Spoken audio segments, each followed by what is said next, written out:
Welcome to this instruction video on DuoSoft field, and in this video I'll be demonstrating to you how to do a road stakeout using to this DuoSoft field app. And that road setout, we will be doing it with imported data from a Landxml file.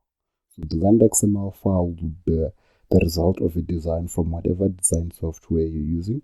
You'll export your design as a Landxml file format, and you'll import that Landxml file format into DuoSoft field, and that's what you'll be using on site when you actually do your road setting out. Okay, so let's start up the DuoSoft field app. Okay, when we start up the DuoSoft field, I'm just going to that's the username that I'll be using, so I'll just confirm that and select OK, and then select job. Okay, so I've already created a job that I called road stakeout Landxml file, Landxml. Okay, and in this job I've imported the Landxml of a road design, as well as the control points that we'll be using. Okay, so from here I'm just going to start up the simulator and select OK. And what we want to do is we want to do a survey. Okay, so the orientation that's the instrument is currently set on now, this is the same orientation that we have here, so I won't be doing a new orientation. I'll just be using this existing orientation, so I'm just going to select use last DuoFix. Okay, so now we are in the DuoFix survey task DuoFix survey tasks window. So this is where we actually have to select the function that we want to use, and in this case I want to use the stakeout road Landxml. Okay, so that's what I'm going to select. Okay, so now we are in the stakeout road Landxml function. Okay, so what you'll notice here, you'll have a feature. So these are all the features that have been imported in into the DuoSoft field app from the Landxml file. So you have let's say from here, that's your center line, so that's your edge on the left, your edge on the right, your cab on the right, and your cab on the left, your shoulder on the left, shoulder on the right, you have your toe on the right, your toe on the left. Okay, and I think these are road dividers. You have your divider on the right, your divider on the right, number 2. So you have dividers on the right hand side 1, 2, and 3, and dividers 1, 2, and 3 on the left hand side as well. Okay, you also I've talked about the tools and the shoulders. Okay, so those are the features that we have imported with that Landxml file. Okay, so you also have a chainage indicator, so that indicates the current chainage that you are staking out at the moment. Okay, and you can use the next and previous functions to increase and decrease the chainages. You also have the function of putting in that chainage manually.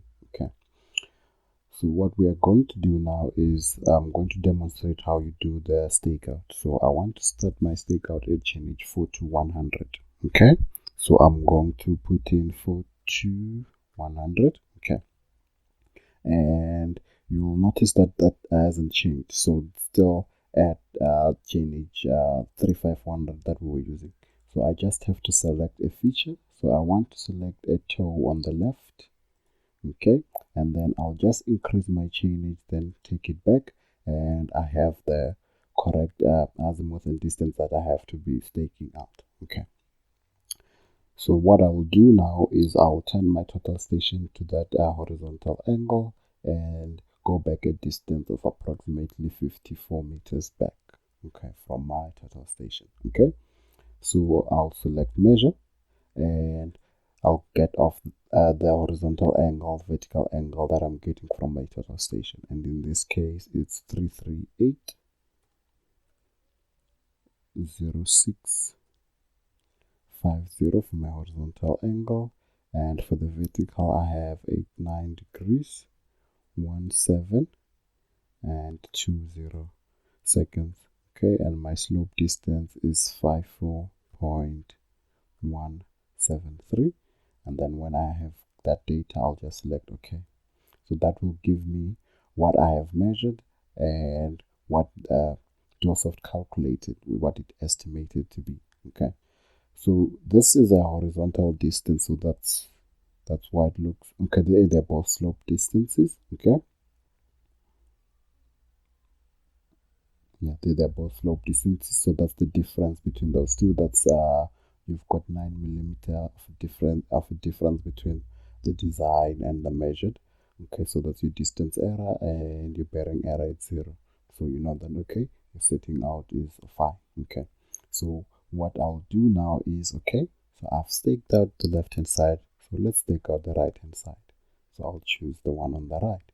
So that will also tell me what angle to turn my total station to, and approximately the distance I have to go back. So that's what I'm going to do next.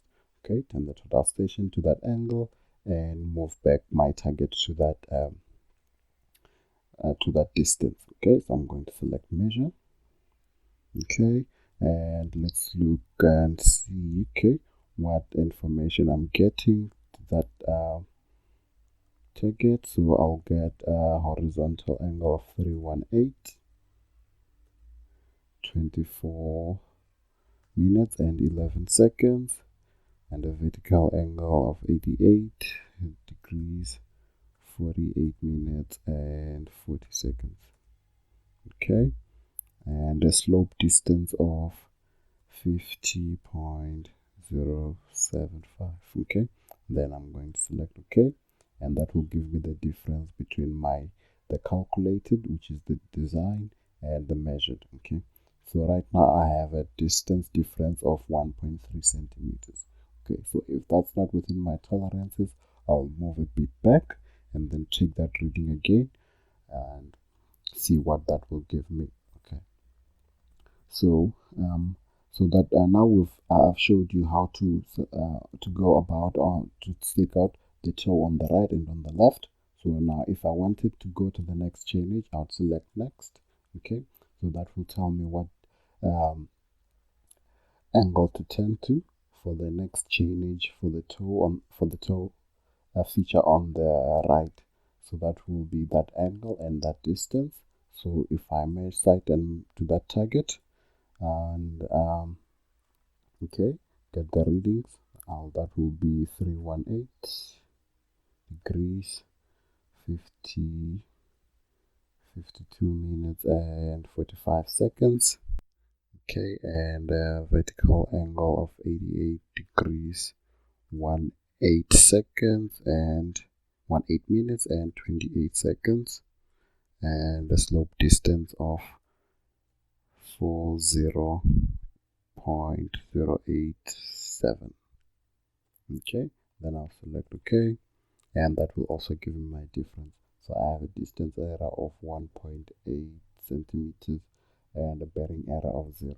Okay, so if I'm happy with that, then let's check we're on the right, let's check the left. So in order to stake out the left hand side, I'll turn my total station to that angle, go back that distance. So that's how it would work. Okay, so if I wanted to stake any of the other features, I'll just select that feature, check what azimuth and distance I have to turn my total station and move my target to side that target.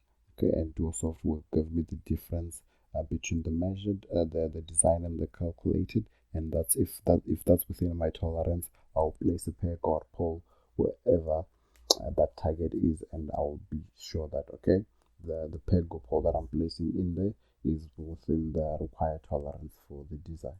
Okay, so that in short is how you do a road stakeout from a Landxml file. Okay, thank you.